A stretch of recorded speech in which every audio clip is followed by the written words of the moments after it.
디모데 후서 3장 16절 말씀. 모든 성경은 하나님의 감동으로 된 것으로 교훈과 책망과 바르게 함과 의로 교육하기에 유익하니 이는 하나님의 사람으로 온전케 하며 모든 선한 일을 행하기에 온전케 하려 함이니라. 네.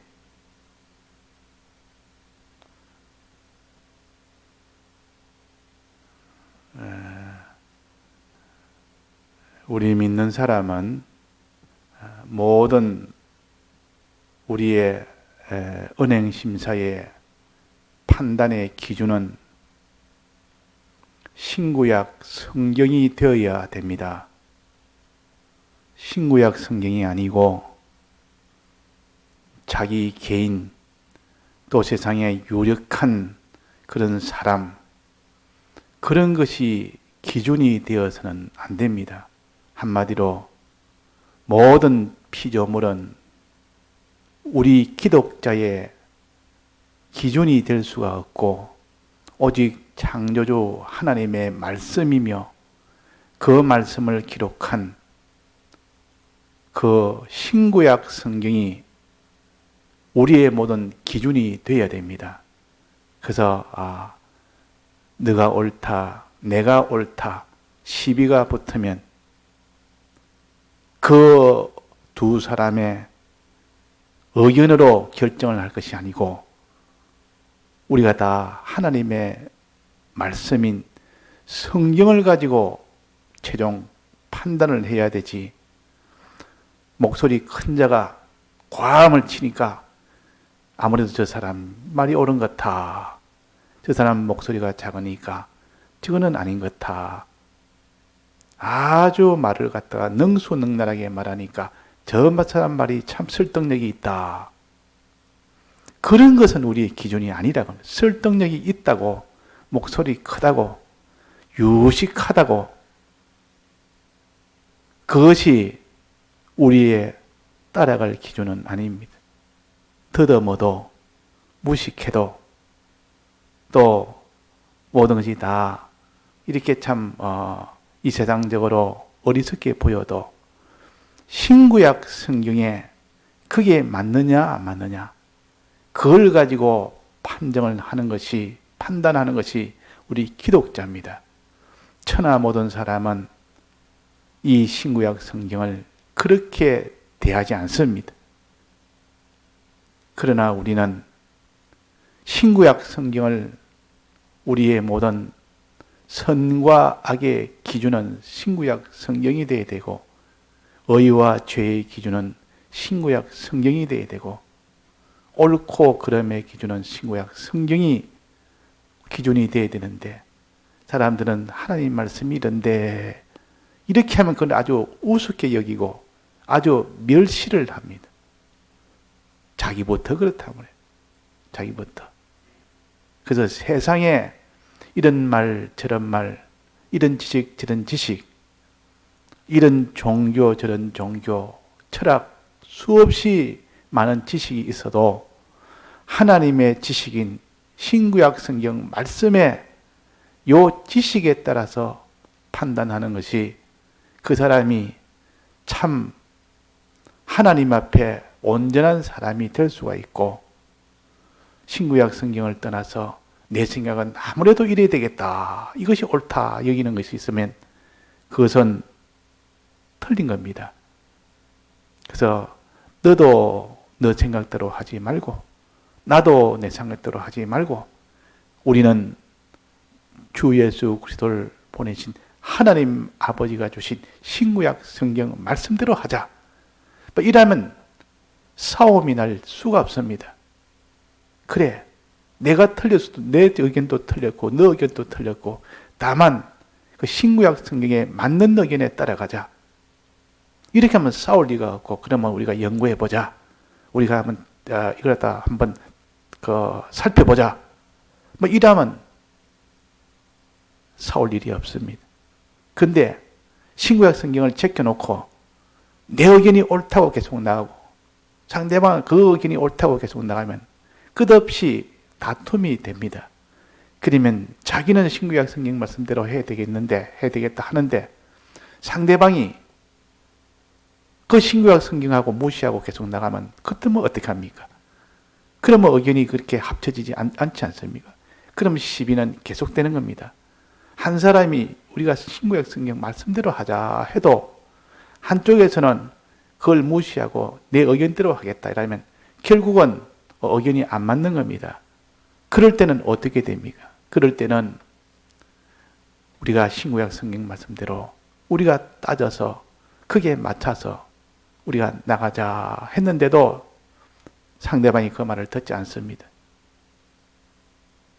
그럴 때는 나는 신구약 성경 말씀대로 해야 됩니다. 그래도 상대방이 어떻게 하든 안 하든 나는 신구약 성경 말씀대로 이것이 옳다, 이것이 아니라 성경의 말씀대로 하나님이 옳다는 것은 옳다 하고 아니라는 것은 아니라 하는 그것이 나중에 결국은 그 시비가 종결될 수 있는 그 방법이 그 외에는 종결이 안 됩니다. 결국은 이 모든 시비의 마지막은 하나님 말씀대로 나가야 둘 다 사는 것이지. 그래서 우리는 신구약 성경이 이래서 모든 우리의 판단의 기준이 되어야 되고 행동의 기준이 되어야 됩니다. 그래야 그 사람이 하나님의 복을 받지. 복 받는 길이다. 그러면. 이게 그 기준이 안 되면 복이 줄어들다가 나중에는 복이 다 말라버리고 나중에는 다 화가 오게 되기 시작하면 큰 화로 오게 됩니다. 그러니까 우리가 신구약 성경은 이렇게 중하고 아주 우리가 이것을 귀하게 상대를 해야 됩니다. 그래서 오늘 본문에 보면 모든 성경은 하고 이 성경에 대해서 왜 성경을 우리가 따라가야 되느냐 하는 것을 여기에 말씀을 하셨습니다. 모든 성경 하는 것은 신구약 성경을 가르쳐서 하신 말씀입니다. 구약의 성경과 신약의 성경 이 둘 다 합쳐서 모든 성경이라 그랬습니다. 구약이라 그러면 예수님 오시기 이전에 그때를 구약 시대라 하나님의 약속한 계약을 했는데 그때는 구계약을 하신 시대라 예수님 오신 이후부터는 새 언약이라 했습니다. 성경은 새 언약이라 그러니까 신약이다. 새 약속의 계명이다 그 말입니다. 이 새 약속이란 말은 없던 약속이 아니고 구약에서 있었던 것이 실상으로 예수님이 오셔서 하신 이 계약이 곧 대속의 계약이요. 구약에서는 그것도 하나의 예표로 나타냈지 아예 그 예수님의 대속의 계약이 없었던 것은 아닙니다. 다만 예표로 있었을 뿐이고 신약에 와서는 이 예수님의 대속이 실상으로 이제 다 이루어진 것을 가서 새 언약이라 구약에는 예표로 했기 때문에 전부 그는 짐승을 잡아야 되고 거기에는 떡상을 차려야 되고 또 제사를 이 제물을 드려야 되고 또 거기에 무슨 이런 온갖 제사장이 할 일이 있고 그 모든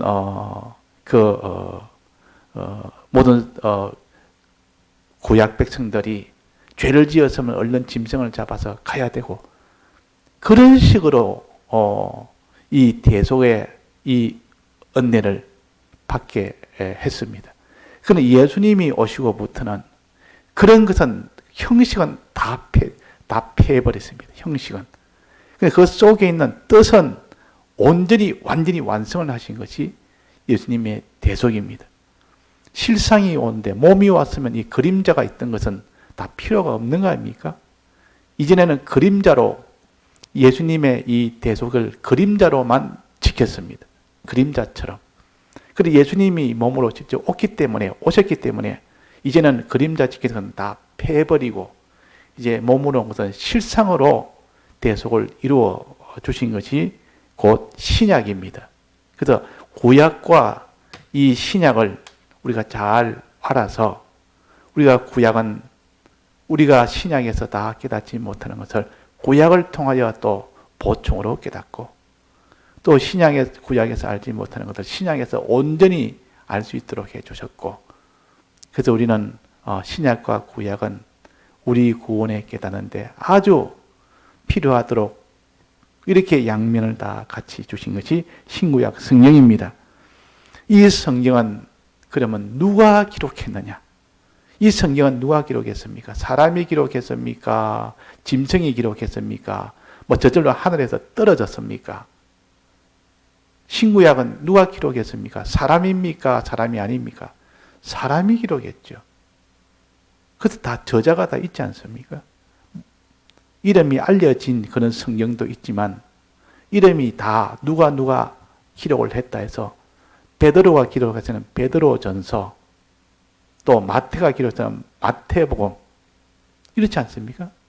마가 누가 다 이거 요한 그 기록한 사람의 이름을 붙여서 했기 때문에 기록한 자는 사람이 했다. 그렇게 우리가 봐야 되지 않습니까? 그 사람이 안 하고 그냥 하늘에서 그냥 다 기록된 것이 뚝 떨어졌다면 그러면 사람이 기록하지 않았다 할 수 있어도 전부 사람이 다 기록했습니다. 사람이 이 필기를 가지고 일일이 다 기록을 했다. 그 당시로는 이런 종이 같은 이런 거는 그런 발달이 안 돼서 종이는 없었습니다. 또 이런 종이가만 있었다면 이런 것은 오래 못 갑니다. 한 100년 지나면 다 삭아서 보존을 못 합니다. 한 뭐 1000년도 보존을 못 합니다. 지금 구약에 있는 그것을 한 수천 년이 지나도 우리가 다 그것을 다 전달받을 수 있던 것은 그 당시에는 양피에다가 양을 잡아서 양 껍데기를 벗기가서 그 안쪽은 매끈매끈합니다. 겉에는 털이지만은 그 양의 껍데기의 그 안쪽은 매끈한데 보통 가죽옷을 그렇게 입는데 거기에다가 양피에다가 이렇게 그 성경을 얼마나 양피가 많아야 되겠습니까? 제일 얇게 만들어서 그 양피를 그래 두루마리로 만들어. 그러니까 오래 간단 말이에요. 쉽게 그 몇백 년 뭐 이래도 훌쩍 넘어갑니다. 그 당시는 종이란 기록 재질이 없었는데도 그렇게 해서 기록을 다 했어요. 누가? 사람이 기록했습니다. 전부 사람이. 그래서 사람이 다 저자가 다 있다. 미상이면 있어 어떤 사람이 했는지 모르겠다. 이런 것도 있고 대부분 다 누가 했다는 것이 기록이 되어 있습니다. 신약만 본다면 마태는 마태복음 마가, 그다음에 누가복음 누가, 마가복음 마가, 요한복음 요한 이런 식으로 또 그 뒤에 바울이 10개 성경을 기록했습니다. 로마서, 고린도전서 쭉 해서 그 뒤에 빌레몬서까지 10개의 성경을 기록했단 말이에요. 10개. 그 다음에는 히브리가 있고 히브리서가 있고 야고보서는 야고비 있고 야고보가 있고 기록했고 베드로전서는 베드로가 기록했고 요한일서는 요한이 기록했고 유다서는 유다가 기록했고 요한계시록도 요한이 기록했습니다. 다 기록한 자를 위주로 그것을 이렇게 성경을 이름을 붙여서 편리하게 그렇게 했습니다. 그럼 그들이 다 기록했다 그 말이에요. 자, 그래서 우리가 이 성경을 기록해서 그러니까 이거는 베드로전서를 읽으면서 야 이건 베드로가 기록했다. 마태복음을 보면서 마태가 기록했다. 오늘 디모데후서를 보면서 야 이거는 바울이 기록했다. 이렇게만 우리가 생각한다면 그 사람은 성경의 기록자를 모르는 사람입니다. 자, 이 성경은 사람이 기록했지만은 이 저자는 하나님이 저자입니다. 하나님이 기록한 겁니다. 하나님이 그 시내산에 그 모세를 불러서 꼭대기로 올라오도록 해서 모세야 하고 그에게 10계명을 그에게 선포를 했습니다. 그러고 난 뒤에 나중에는 이제 올라와서 이제 내게 이 10계명을 받아가라 그러면서 그대로 십계명은 돌에다가 십계명을 다 하나님이 친히 기록을 해서 그래서 모세한테 준 겁니다. 모세가 기록하지 않았고 하나님이 다 기록해서 받아서 이걸 들고 와서 백성들한테 전한 겁니다. 기록은 누가 했습니까? 하나님이 기록했습니다. 어디다 돌비에다가 직접 기록을 하셨다 그랬습니다. 모세는 그냥 받아서 전달한 것 뿐이지 모세가 기록할 수는 없다. 불가능했다. 자, 이것은 우리에게 무엇을 가르치는가 하니 마태가 마태복음을 기록했다 했는데 마태가 분명히 자기가 그 펜을 가지고 연필을 가지고 기록을 했다 그 말이에요. 그러니까 사람들이 그 마태가 기록한 거 아니냐 하는데도 실제로는 마태가 기록하지 않았고 하나님이 기록했다. 이렇게 하는 것은 무엇을 가르치느냐? 어떻게 하나님이 기록했느냐? 하나님이 사람을 붙들고 감동 감화를 시켜서 그래서 기록하도록 만든 겁니다. 감동 감화. 하나님의 감동 감화를 받으면 자기 생각, 자기 위주, 내 주관, 내 사욕, 내 판단은 다 거기서 다 제해버려 버리고 오직 하나님의 생각, 하나님의 판단만 되도록 감동 감화를 시켜버립니다. 감동을 시키고 난 뒤에 하나님이 이거 적어라 하니까 그걸 적는 것이지 하나님이 그에게 시켰을 때 너가 알아서 적어라. 알아서 적어라. 이래가 한 것도 아니고 내 불러준 대로 그대로 적어라. 그것도 아니요. 하나님이 감동 감화를 시켜서 하나님 뜻을 그 마음에 감동을 시키니까 그 마태의 마음 안에는 자기 마음이라는 것이 하나도 없었습니다. 자기 주관이라는 거예요. 이래가지고 기록을 하도록 한 것이 성경입니다. 그걸 갖다가 영감 기록설이라 그럽니다. 영감을 시켜서 감동감화 시켜서 그렇게 기록한 성경이 다 그렇게 기록했기 때문에 이 성경은 저자가 하나님이시라 그 말입니다. 하나님이 다만 사람을 붙들고 기록했다. 붙들고 기록했다. 이렇게 해야 됩니다. 그러니까 마태복음은 마태가 기록한 것이 아니라 하나님이 마태를 붙들고 기록하셨다. 그렇게 해야 됩니다. 마태복음은 마태가 성경 기자인 마태가 이렇게 기록했습니다. 바울이 말하기를 바울이 이렇게 기록하기를 이래가지고 성경을 소개할 때 꼭 바울이 말하기를 마태가 말하기를 이렇게 해가지고 그 속에 마음이 점점 인본으로 하나님이란 말이 들어가지 않고 저자를 사람에다가 탁 집어넣다 보니까 자기 마음도 이거는 마태가 있고 이거는 야고보가 있고 이거는 베드로가 있고 이거는 모세가 있고 모세는 성격이 원래 그러니까 이렇게 해서 성경을 이렇게 기록했고 나중에는 어디까지 가냐면 그런 식으로 마태의 그 모든 타고난 그 무슨 인성이라든지 그런 것이니까 이렇게 기록했다. 나중에는 하나님이 기록했다면 다 없어져 버립니다.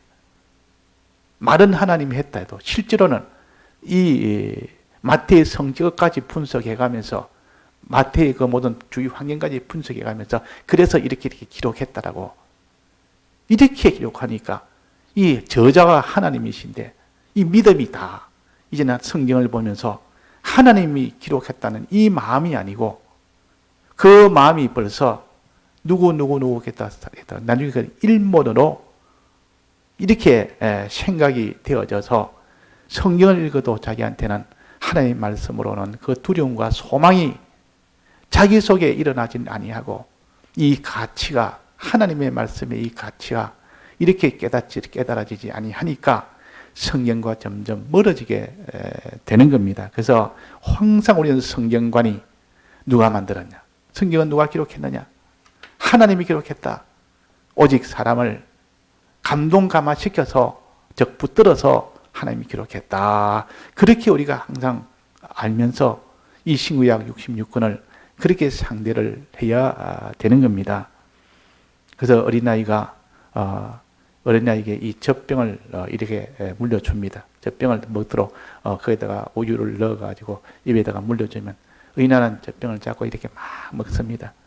먹는데 내가 이 우유는 누가 주느냐? 누가 주는 거냐? 이러니까 젖병이 준다 그래. 내가 젖병이 저것이 내 우유를 준다. 이란. 자, 젖병이 우유를 줍니까? 젖병을 쥐고 있는 그 어머니가 우유를 줍니까? 쥐고 있는 어머니가 준단 말이에요. 그 젖병은 하나의 어머니가 주는 하나의 도구에 불과한데 그 어린아이는 눈이 멀리를 못 보니까 눈에 가까이 있는 것밖에 못 보니까 젖병만 보이는 겁니다. 그러니까 젖병이 준다 이런 겁니다. 젖병만 보이면 아, 저 안에는 내가 먹을 수 있겠다. 그래서 이 젖병을 그 안에다가 우유를 넣고 그것을 손에 잡아서 물려주는 이것을 이 부모를 못 보니까 늘 젖병이 우유를 주는 것처럼 그렇게 생각하는 것처럼 우리가 이런 신구약 성경의 말씀의 깨달음이나 이런 말씀이나 이런 거 들을 때 저 사람이 참 저런 말씀을 전한다. 또 이 기록은 하나님이 아니고 이 사람이 누가 기록했다. 눈에 가까이 보이는 사람만 보고 그 사람을 붙들고 역사하신 하나님을 보지 아니하면 그 신앙이 성경관이 삐뚤어져 버립니다. 그래서 우리는 항상 젖병을 쥐고 계신 그 어머니를 보듯 하나님을 상대하면서 성경을 대해야 됩니다. 하나님을 상대하면서. 그래서 이전에 백목사님은 이 설교를 하시기 전에 꼭 성경을 읽으실 때 먼저 오늘은 하나님이 이 말씀을 가지고 찾아오셨습니다. 하나님이 오늘 이 말씀을 주십니다. 이렇게 꼭 그렇게까지 하고 설교를 시작하셨다고 합니다. 그만큼 우리는 성경을 대할 때에 하나님이 이 성경을 주셨고 오늘도 하나님이 사람을 그냥 감동감화시켜서 붙들어서 그냥 도구로 사용해서 이렇게 전할 뿐이지 그들은 도구요 전하는 분은 하나님이요 또 기록한 분도 하나님이요.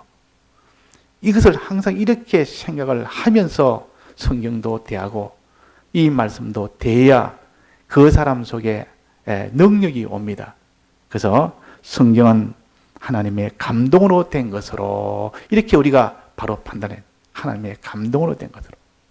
우리가 성경을 그렇게 하는 사람은 이 성경을 대하면 벌벌벌 떤다 그럽니다. 왜? 하나님의 말씀이니까. 하나님 말씀이 앞에 뜨니까 하나님이 직접 내게 직접 하는 말씀이니까 벌벌벌 떠는 겁니다. 떤다 그 말이에요. 왜? 두려우니까.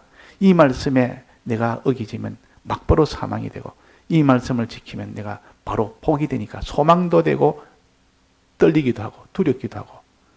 그래서 이전에 고니한 목사님 호주 선교사 그분은 이 성경을 가르칠 때에 이 경남에서 가르칠 때에 그분은 성경을 읽으면서 성경 읽는 속도가 뜨듬하게 한 글자 한 글자 이렇게 있듯이 그러니까 사람들이 볼 때 나이가 들고 이제 한국말이 아무래도 서투니까 이렇게 천천히 저리 읽는갑다 그런 생각을 했는데 다른 책을 읽을 때 보면 줄줄줄줄 합니다. 아주 막 줄줄 하는데 성경을 읽을 때만은 이걸 뜨듬 또 무슨 말 이제 배우는 사람처럼 빨리 못해서 또 외국인들이 이제 막 와서 한국 모르니까 뜨듬 하듯이 그렇게 한다 생각했는데 나중에는 그게 아니고 그분은 성경을 대할 때 두려움으로 너무 두려우니까 이 말씀을 줄줄줄 이렇게 읽지를 못하는 겁니다.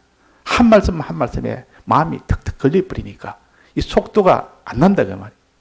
이 말씀 한마디에 내 마음이 거기에 막 머물게 되니까 그래서 이 우리가 성경은 이렇게 두려움으로 대할 수 있고 큰 소망으로 대할 수 있는 것은 이 신구약 성경은 하나님이 기록하셨다. 하나님이 사람을 붙들고 기록하셨다. 이것도 성경은 하나님의 감동으로 된 것으로 사람을 감동시켜서 이렇게 그 사람을 하나님의 사람으로 만들어 놓고 그래서 기록을 하도록 만든 겁니다. 그러니까 베드로가 기록할 때는 자기 속에 있는 자기 인간적인 그런 건 하나도 없었습니다. 그때는 하나님이 감동을 시켜버리면 우리도 그렇지 않습니까? 어떤 때 성경을 읽든지 무슨 명상을 하든지 큰 은혜를 우리가 받게 되면 마음이 감동돼 버리면 인간적인 감정은 다 없어져 버립니다. 그때는 어떤 때는 그 신앙적인 그런 생각만 그런 마음만 마음에 충만할 때가 있다가 그때는 마음이 그렇게 평안하고 그렇게 기쁘고 이 세상 환경은 온갖 이렇게 어려움이 있어도 속으로는 이렇게 기쁘고 평안하고 이럴 때 이 하나님의 감동을 시켜놓으니까 인간적인 그런 요소는 다 그때는 제져버립니다. 하나님이 이렇게 감동을 시켜서 성경을 기록하게 한 겁니다. 우리는 이것을 믿어야 됩니다. 이걸 믿을 때 성경을 보면 두려움이 생기고 말씀을 들을 때 소망도 생기고 이렇게 되는 것이다 하는 것입니다. 그래서 모든 성경은 하나님의 감동으로 됐다는 거, 이거 우리가 항상 확정을 짓고 성경을 대해야 됩니다.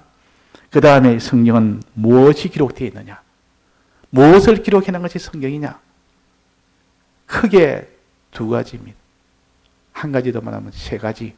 크게 두 가지부터 먼저 말한다면 교훈과 바르게 함입니다. 교훈과 바르게 함. 바르게 한다는 말은 명령을 가르칩니다. 오른쪽도 가지 말고 왼쪽도 가지 말고 하나님 시킨 대로 꼭 가라. 이게 다 명령 아닙니까? 명령. 또 교훈, 교훈과 명령입니다. 교훈이 뭐랬습니까? 교훈은 하나님의 계약이 어떤 것이다. 이런 것이 하나님의 계약이다. 모르는 그것을 가르쳐주는 이것이 곧 교훈의 말씀. 계약이 무엇이다. 또 계약을 하신 분이 어떤 분이다. 계약하신 분이 하나님 아닙니까? 하나님은 어떤 분이다. 이것을 성경에 다 가르쳐 주는 겁니다. 하나님과 맺어진 계약은 이런 것이 하나님과 맺어진 계약이다. 아담과 맺은 계약도 있고 둘째 아담인 예수님과 맺은 계약도 있고 모세와 맺은 계약도 있다. 이 계약에서 실패한 아담의 이 계약은 아담은 그걸 실패를 했다. 거기에서 하나님이 회복하기 위해서 모세에게 이제는 또 계약을 했다. 근데 이 계약을 했는데 모세는 다수가 다 실패했고 일부분만 성공했다. 이제는 말세 예수님과 이 계약을 우리에게 주셨다. 이 계약을 주신 예수님이 이 계약은 어떤 것이다. 대속의 계약은 어떤 것이다. 이것을 가르쳐서 이 계약을 믿도록 하는 것이 교훈입니다. 계약을 믿고 계약하신 하나님은 어떤 분이다. 전능하신 하나님이다. 자존하신 하나님이다. 계약대로 그대로 성취해 나가시는 이런 여호와 하나님이시다. 사랑의 하나님이시다. 이것을 선하고 인자하신 하나님이시다는 것을 가르쳐서 이걸 기록한 것이 교훈이요. 이 교훈입니다. 계약을 가르치고 계약을 하신 하나님이 어떤 분인지 가르치는 것. 이것이 교훈입니다. 그럼 교훈은 이렇게 받아서 어떻게 해야 됩니까? 이런 교훈은 계약을 가르칠 때 그 계약은 그 약속은 어떻게 해야 됩니까?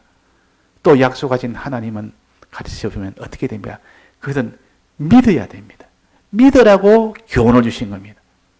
그때 믿는 것이 먼저다 그 말입니다.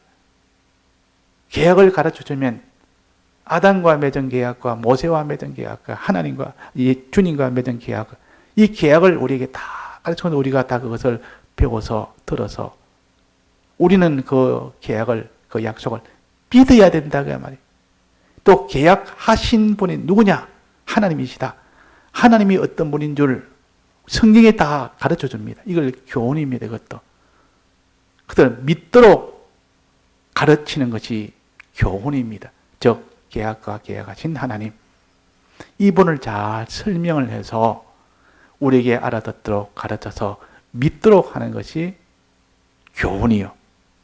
그 다음에 하나는 계약에는 약속과 명령이 있는데 이제는 명령을 가르치는 거죠. 명령. 이렇게 해라. 이렇게 해라고 명하는 명령이 있습니다. 이거는 교훈하고 좀 다르죠. 명령을 하라 하지 말라는 명령을 가르칩니다. 이 명령의 말씀을 뭐라고 합니까?